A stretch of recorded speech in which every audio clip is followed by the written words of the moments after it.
E aí, meus amigos, bom ou não? No vídeo de hoje nós vamos falar sobre mais um atropelo dos poderes pelos nossos magnânimos lá do Supremo. Não, desculpa, não vai dar. Hoje o papo é sério e não tem clima pra piada. Chegou a hora de apontar o dedo na cara de quem terceiriza a culpa, de quem se incomoda com escolhas democráticas, com quem pisa na sua cabeça pra usar de degrau a alcançar a cadeira de mandatário no país. É importante chegar nessa imagem. Ela é uma força de pressão política, institucional, de opinião pública irresistível. Irresistível. Chegou a vacina. E agora, ministro, e agora, Bolsonaro? Um filho. Agora, sem isso, é ao contrário. E agora, governador Rondônia? Cadê a vacina? E agora, governador? Cadê o insumo da vacina? E agora, governador Rondônia? Eu não sei vocês, mas eu tô cansada de ser tratada como uma palhaça. É sério, já deu. E antes da gente começar esse vídeo, eu preciso te perguntar uma coisa. Você sabe o que é tripartição dos poderes? No Brasil nós temos 3 poderes, o executivo, o legislativo e o judiciário. O executivo tem a finalidade de executar as leis que já existem e de implementar novas legislações de acordo com a necessidade de seu povo. Já o legislativo tem a função de elaborar novas leis e fiscalizar os atos do poder executivo. E ao judiciário cabe interpretar as leis já existentes e julgar os casos de acordo com as regras constitucionais. O judiciário trabalha com as leis criadas pelo legislativo. Cada poder deveria ficar no seu quadrado com sua atribuição, sendo proibida a interferência de um poder nos demais. Grava isso. Então vamos começar falando de Barroso. Barroso sempre diz que a implementação do voto auditável seria um retrocesso. Vamos frisar aqui a palavra retrocesso. Mas mais que isso, recentemente Barroso deu a seguinte declaração: tem gente com horror de coisa que dá certo, e se tem uma coisa que dá certo no Brasil é o nosso sistema de apuração eleitoral. Fecha aspas. Ok, deixa eu só lembrar o que para o Barroso é uma coisa que dá certo, segundo o próprio Barroso, meses atrás. As coisas ainda estão acontecendo, a totalização que sofreu um processo de lentidão aparentemente já está regularizada e agora se está tentando regularizar a divulgação eletrônica. E se não for possível, a gente vai divulgar verbalmente, mas a gente vai divulgar verbalmente,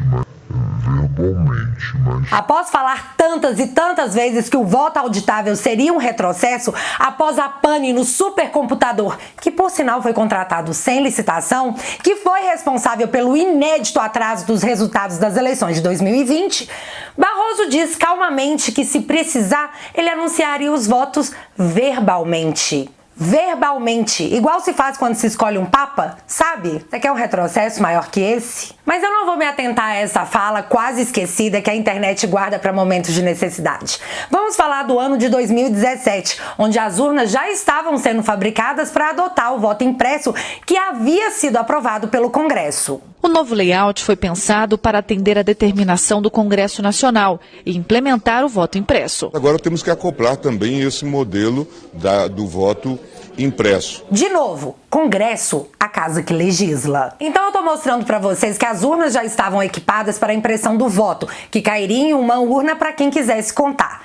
E mais que isso, foi uma lei aprovada no Congresso, que teoricamente é um poder independente. Mas o Supremo não concordou com isso. O voto auditável, que deveria ter sido implementado em 2018 por vontade dos representantes do povo, que tiveram voto popular para isso, mais ou menos, e eu já explico. Foi derrubado no STF, que o julgou inconstitucional, pois violaria o sigilo do voto. E aí eu me pergunto, como? Como isso seria possível se o papel impresso cairia numa urna inviolável? A única certeza que se daria tal implementação é que, de fato, o voto que aparece na tela seria o voto que iria para uma urna, para caso fosse necessária uma recontagem. Entenda, um poder que deveria apenas seguir as leis criadas pelo Legislativo proíbe o legislativo de criar leis que o desagrada. Após essa conversa de que o voto não seria mais secreto ter caído por terra, Barroso agora nos diz que o problema do voto auditável é que o resultado das eleições poderia ser atrasado, já que o perdedor poderia sempre pedir a recontagem dos votos. Mas, seu Barroso, qual é o problema nisso? Em democracias que prezam pela transparência, é assim que deve ocorrer. E levando em conta que as eleições são em outubro e o vencedor toma posse somente em janeiro,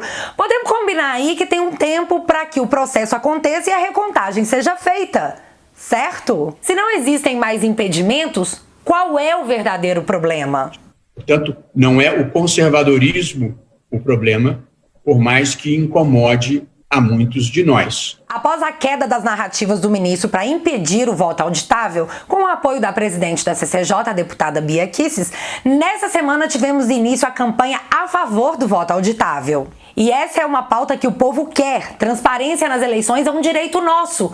Ou deveria ser. Vamos lá, colocamos em primeiro lugar uma tag de apoio? Sim, a gente começou a fazer barulho. Porém, nessa quinta, tivemos outra notícia que pode ter sido incômoda para alguns. O presidente Bolsonaro teria pedido à Polícia Federal que reabrisse o caso Adélio. É inadmissível que até hoje não tenhamos uma resposta e que o réu confesso permaneça inacessível, blindado por seus caríssimos advogados, que sabe-se lá Deus quem tá pagando. Ainda na tarde dessa quinta-feira, tivemos a finalização do julgamento do Supremo, que decidiria se a sua religião é essencial ou não. E não, ela não é. Isso tudo rolou em menos de uma semana. Outro fato que não podemos esquecer foi a troca do ministro da Defesa, onde saiu o ex-assessor do Toffoli, que alguns dizem que apaziguava as relações. Para a entrada de Braga Neto, que de cara já disse que nós iríamos sim comemorar o contragolpe de 64. Junta todas essas informações que não é difícil entender o desfecho jurídico. No fim da tarde dessa quinta-feira, todos nós fomos surpreendidos por uma decisão monocrática de Barroso, obrigando o presidente do Senado, o seu Pacheco, a abrir a CPI do flango Flito. Não para investigar desvios de governadores e prefeitos, que tá aí para quem quiser ver, mas sim para investigar única e exclusivamente o governo federal. Desculpa quem pensa diferente, mas no meu ponto de vista, eles não vão permitir um voto auditável e uma revelação do caso Adélio assim, numa boa. Tem que tentar atrapalhar. Após uma enxurrada de críticas, em nota, o STF se manifestou a favor de Barroso, dizendo o seguinte, aspas, o Supremo Tribunal Federal reitera que os ministros que compõem a corte tomam decisões conforme a Constituição e as leis. Fecha aspas. É mesmo, é? Eu disse antes e eu repito agora, eles até podem esquecer, mas a internet lembra de tudo. Alguém pode me explicar o porquê em 2019, quando os senadores ingressaram no STF para que a CPI da Lava Toga fosse instaurada, o ministro Gilmar Mendes, dessa mesma Corte Suprema que assinou a nota em defesa da interferência de Barroso no Legislativo, negou a instauração da CPI, dizendo o seguinte, abre aspas, é vedado ao Poder Judiciário adentrar matéria interna corporis do Congresso Nacional.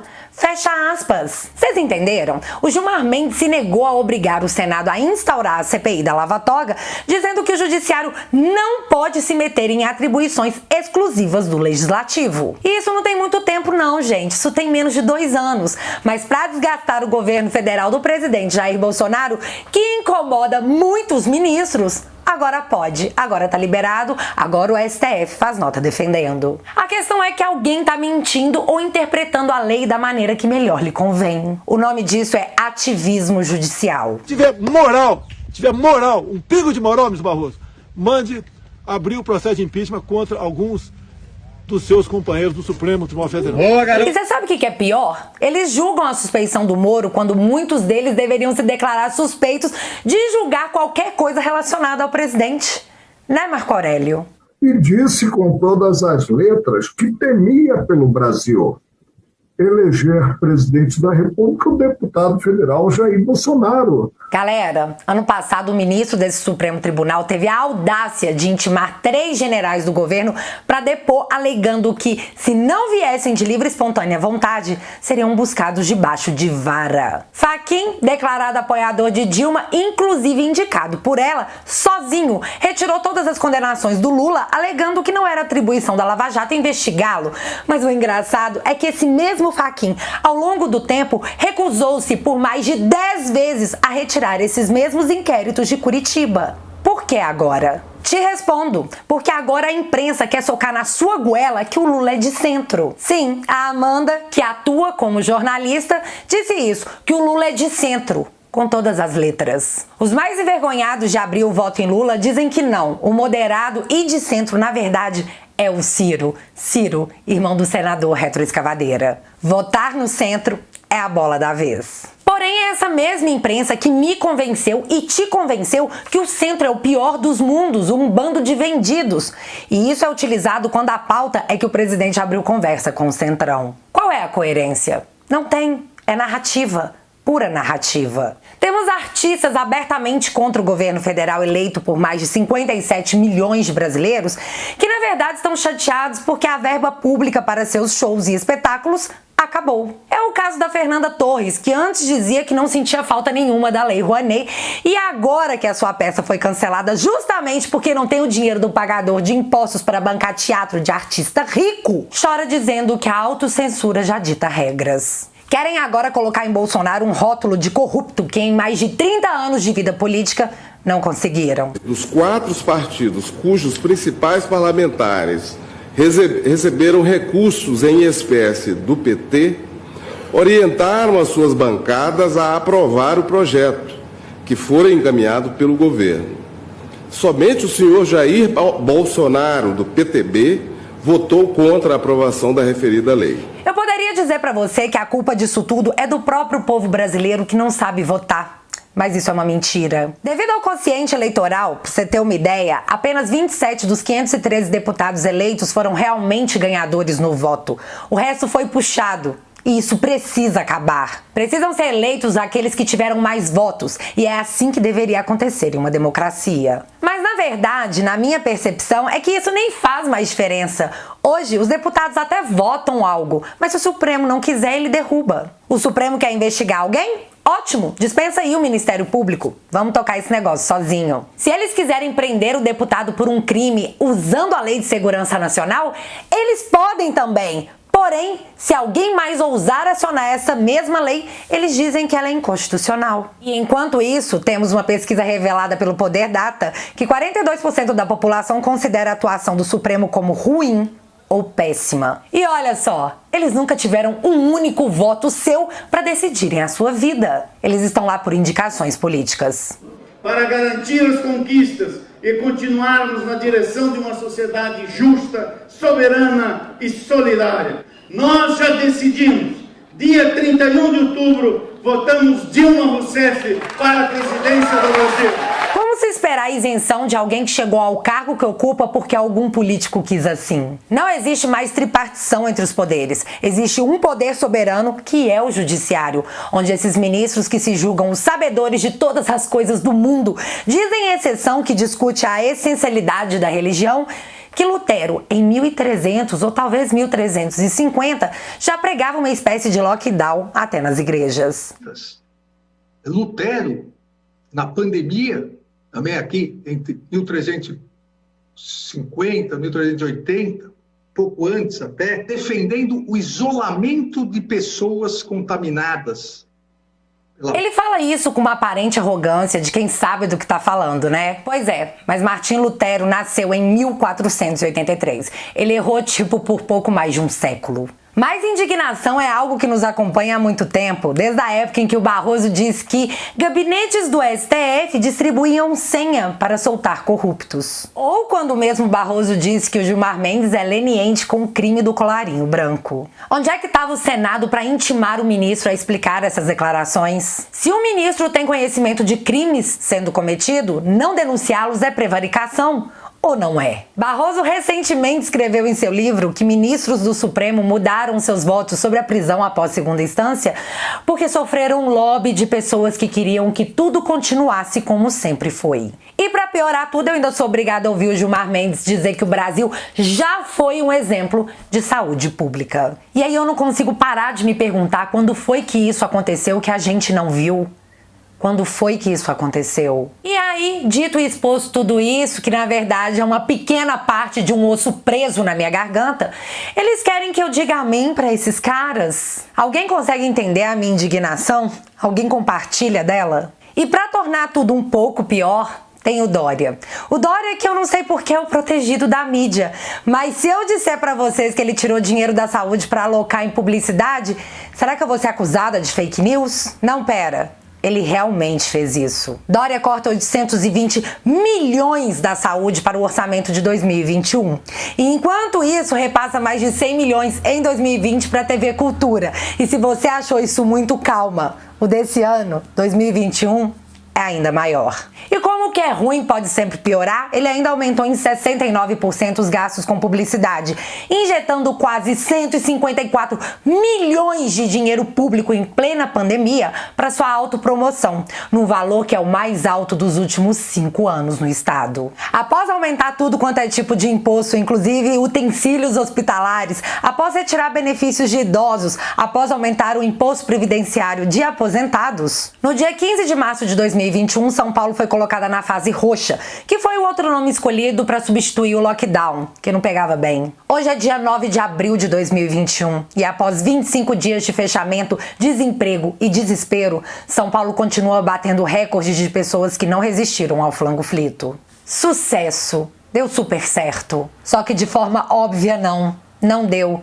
E sabe-se lá por quê, baseado em sei lá qual ciência, isso vai continuar. Dória sempre diz que Bolsonaro é um negacionista e que em São Paulo eles seguem a ciência, então o fechamento é pro bem de todos. Fazendo exatamente o contrário do que o presidente disse para fazer, São Paulo é o epicentro do Brasil com os piores números de toda a pandemia. Sabe os números altos que você vê todo dia de pessoas que não resistiram?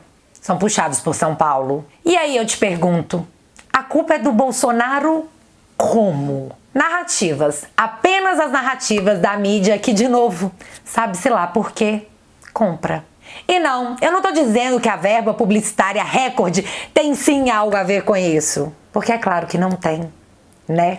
Outra narrativa que era alimentada pela mídia e demais governadores é que o Brasil não tinha picadinha, que o presidente negacionista não se preocupou com isso. Mas olha só que coisa interessante que aconteceu. Após o Brasil bater por 2 dias consecutivos a aplicação de mais de 1 milhão de doses diária, eis que o Instituto Butantan diz que não tem mais insumo vindo da China para poder continuar a fabricação. Obviamente, alguns já estão tentando colocar a culpa em cima do governo Bolsonaro. Porém, foi o próprio Dória que disse em seu Twitter há pouco tempo atrás, acho que foi há 2 meses atrás, aspas, não é verdade o que disse o presidente Bolsonaro em suas redes, de que a importação de insumos da China foi uma realização do governo federal. Todo o processo de negociação para a liberação dos insumos para a picadinha do Butantan foi realizada pelo Instituto e pelo governo de São Paulo. Fecha aspas. Então, o próprio governador deixou claro que a responsabilidade de ter é dele. Então, na falta, com certeza essa culpa também será dele. Nem tenta terceirizar essa culpa, Agripino. Nem tenta. Ele está falando com gente de 2,5 bilhões de reais. Após mais uma leva de aumentos de impostos absurdos em São Paulo, mais uma empresa deixa o estado devido à nova taxação de ICMS. Foi a vez da LG dar adeus ao estado, causando no meio dessa mega crise uma nova leva de desempregados. Enquanto juízes e políticos pagos com o seu dinheiro mandam você ficar em casa, tem os salários garantidos por você, um levantamento mostra que mais de metade dos lares brasileiros é atingida pela fome. Aparentemente no Brasil você pode juntar os pés por qualquer coisa, menos de flango frito, mas eles juram que toda a vida importa. Eu queria muito ver a cara do pessoal do Fique em Casa, ao ver a população brasileira revirando o lixo na expectativa, na esperança de achar algo para dar de comer aos filhos. Ao ver o pipoqueiro que queria acabar com a própria vida por desespero de ver a geladeira vazia. Parece que para os jornalistas que postam vinhos caros e pratos de frios em suas sacadas gourmet, essas pessoas, que já são metade da população brasileira, não existem ou são invisíveis. E enquanto pessoas são presas por vender água, os grandes supermercados seguem enchendo os bolsos de dinheiro. Aliás, vemos a oposição e a grande mídia sedenta por verbas públicas, usando a pandemia para derrubar um governo que se colocou contra o sistema. Cada um age de acordo com as suas conveniências e necessidades. Esses caras tinham tanto medo de uma ditadura bolsonarista que instalaram a sua própria. E aqui estamos nós, com abaixo-assinado com quase 3 3 milhões de assinaturas para o impeachment de um ministro que deturpa Lutero ao falar de religião. Assinaturas completamente ignoradas pelos congressistas que se defendem e transformam a cada dia que passa a casa do povo na casa dos políticos. Eu sei, faltam hospitais, mas vem cá, a gente tá careca de saber que não se faz Copa do Mundo ou Olimpíadas com hospitais, né? Isso seria um retrocesso. Agora tem gente que acha que não pode fazer Olimpíada porque não tem hospital. Sabe, olha, sinceramente, eu acho isso um retrocesso. Estamos carecas de saber que eles realmente acham que a pandemia foi um presente da natureza para os canhotas. Estamos cansados de saber que eles realmente vão tomar o poder, o que é diferente de ganhar uma eleição. E é exatamente isso que estamos assistindo. E aí, no final de tudo, eles querem me convencer que a culpa é do Bolsonaro. Não aceitam o meu voto, não aceitam as minhas escolhas. E enquanto isso tudo acontece, você tá aí, com medo, triste, cansado, sem dinheiro, implorando o fim desse filme ruim. Quem está pagando o preço, e um preço muito alto, pela audácia de ser livre, ou pelo menos tentar, somos nós. Brava gente brasileira! Até quando seremos meros espectadores do destino de nossas vidas? Fica aí a pergunta que até então ninguém tem a resposta.